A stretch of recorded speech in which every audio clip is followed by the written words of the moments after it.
Hello students. So today we'll start the new chapter, that is chapter 4, your heat and its effect. In this chapter we'll mainly focus on heat, what is heat and what are the different effects due to these heats. Okay. So what it is saying that when you stand in the sunlight or sit near the fire, you feel hot. Okay. If you stand out in the sunlight or if you sit near the fire, what you will feel? You will feel some hot. Okay. When you touch a piece of ice, you feel cold.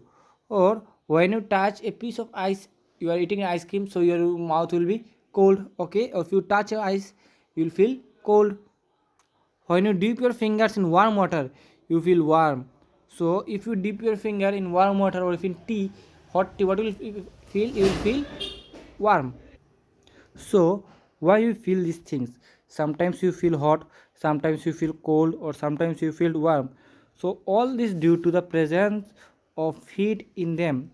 In those objects there is some heat. So what is heat? We are talking about heat. What is heat?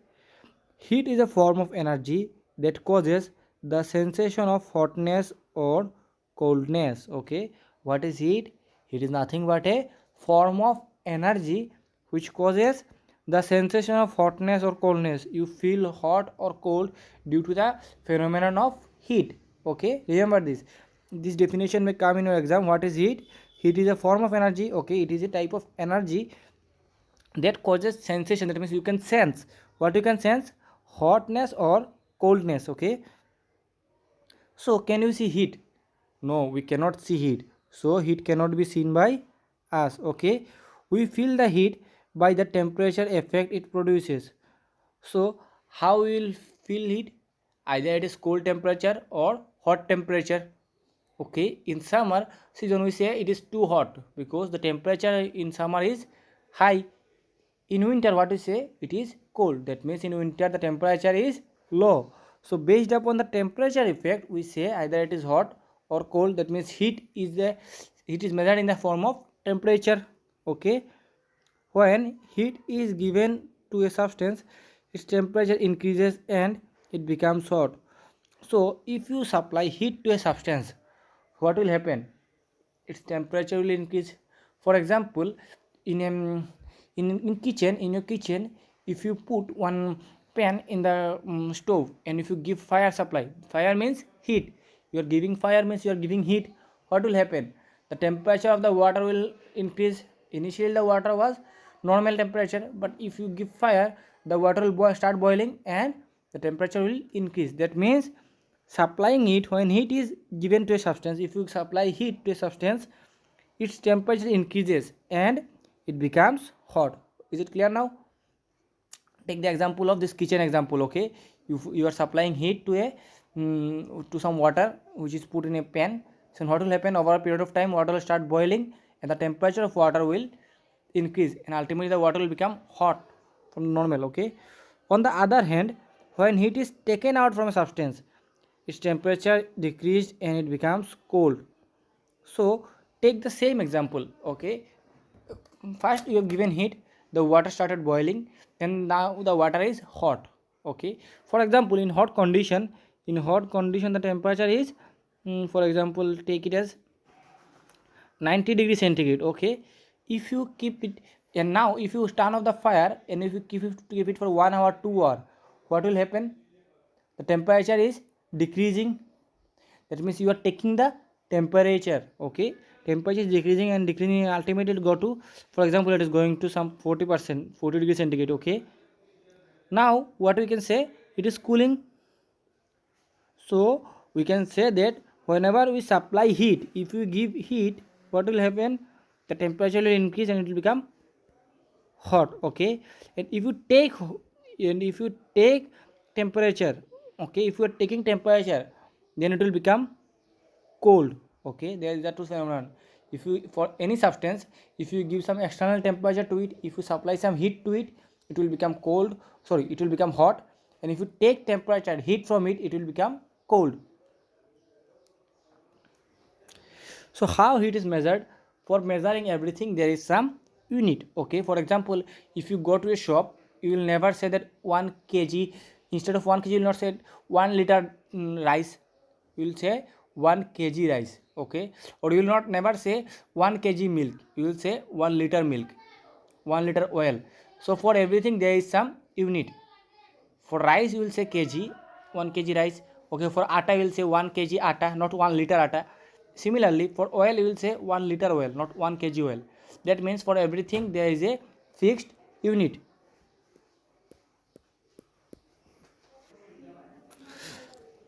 So heat is measured in joules or calories. So for heat there are two units you can consider, joule and calories. SI means standard. Okay, it is a standard unit of heat is joule.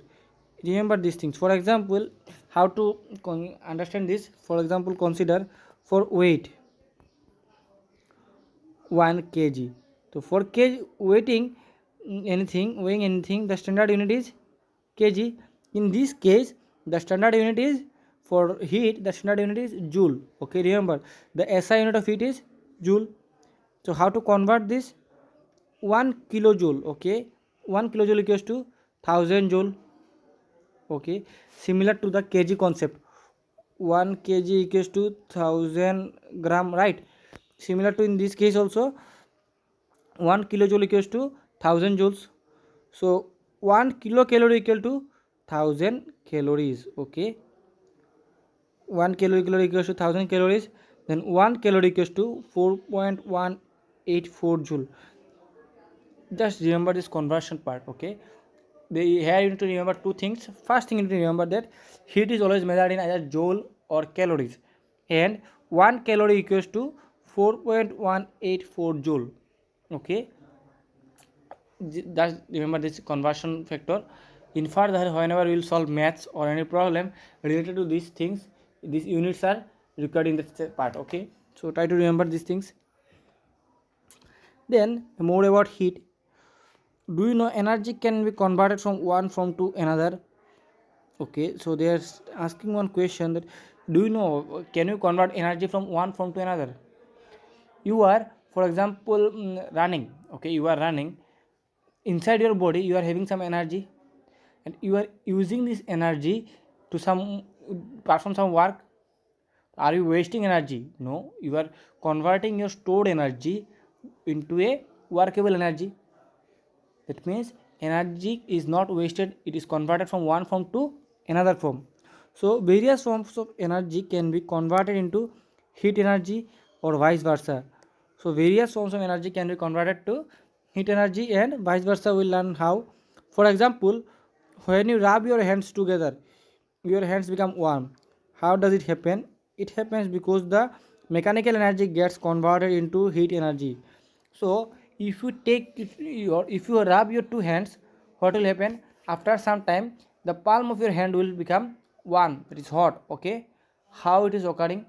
You are doing rubbing it. Okay, you are rubbing your two hands, that means mechanical activity you are doing. Okay, you are doing mechanical activity, and your mechanical energy is converted into your heat energy. Similarly, many other forms of energy can also be converted into heat energy. For example, when coal is burned, chemical energy stored in the coal is converted into heat energy.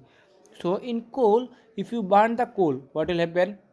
In coal there is some chemical energy stored, and this energy whenever you are burning it is getting converted into your heat energy. Okay, in earlier days this energy was used to move, okay, steam engines. So in earlier days, for example in 1950s, okay, there was steam engine. You might have seen steam engine in television also.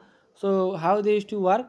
They used to work on your coal. Instead of fuel they used to use coal as their fuel. Okay, they used to burn coal and they used to convert the chemical energy, okay, chemical to your heat. Nowadays, the energy is used to produce electricity in thermal plant stations. Nowadays, coal is used for producing electricity in thermal plant. So, coal is having some chemical energy. We are converting it to heat energy. That means we are converting one form of energy to the other form. When you switch on an electric heater, electric energy is converted into heat energy. So in your home, if you have an electric heater, you have seen electric heater. So if you turn on the electric heater, what will happen? The electric energy, it is using the electric power, so it is converting the electric energy to heat energy. From the heater you will get the heat. Or if you turn on the AC you all know, if you turn on the AC, what will happen?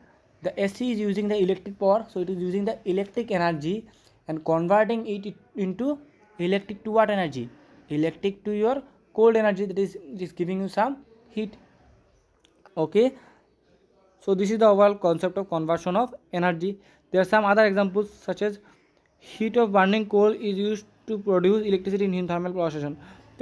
In this photographs you've seen that in one case coal is used for producing heat energy in your steam engine, and the other case coal is used for making electricity in thermal power station. Okay, next is heat energy can also be converted into other forms of energy. So not only like you can convert other forms into heat can be also converted to other forms. Okay, in the earlier case we learned about mechanical energy is converted to heat, then chemical energy to heat. Now we will learn that heat can be converted into other forms also. For example, heat energy of burning petrol is converted into mechanical energy of car. So how a car runs? A car uses petrol or diesel as their fuel, and heat energy generated from burning this fuel is converted to mechanical action.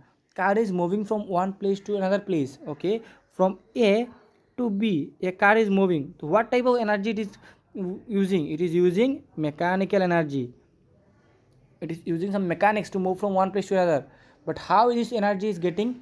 It is getting this mechanical energy by using your heat energy. It will burn the petrol. Okay, it will burn the petrol.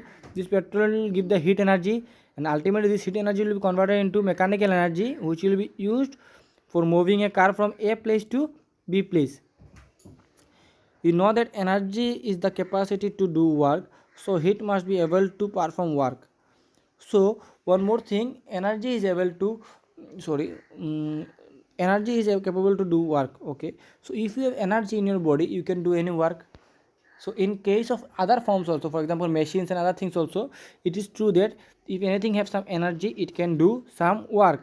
So heat is having some energy, as we have just said that heat energy is used for making the machine energy, mechanical energy, and it is used for moving a car from A to B. That means heat is also having some energy, and this energy can be able to do some work. Okay, for example in your homes you use heat for cooking food. Okay, then ironing your clothes and heating water. So what are the different examples where we use heat in our life? For cooking food we use heat. Okay, that is in our stoves. Then ironing your clothes, for ironing clothes we use heat energy. Then for heating water also we use your heat energy. In case of ironing your clothes, how you use the iron, whatever you use for pressing the clothes. Okay, for ironing the clothes is uses what? It uses electric energy. You plug on the iron into the electric plug. Okay, it is taking the electric energy and giving you what type of energy from iron. What you get? You get heat. So the iron is converting the electric to heat energy. Similarly, your heating water. Okay, you have seen some coil like things are there, stand, and from them some coil are there, and if you dip this into the bucket, the water will become hot. So what it is doing, it is also using the electric energy and converting it to heat energy, which is used to do some different works in your body. Heat produced by burning fuel. Okay, in this diagram you have seen that how a car uses the heat to produce mechanical energy and to run the car. So this is for today. The next class will be a bit longer. This class I have summed up into short session. In the next class I will explain the remaining part, that is about temperature, in detail about temperature. So your today's activity is read this chapter properly up to how much I have taught, and based upon this I will give you some questions in the group. You need to answer those. Thank you. You can ask your doubts now.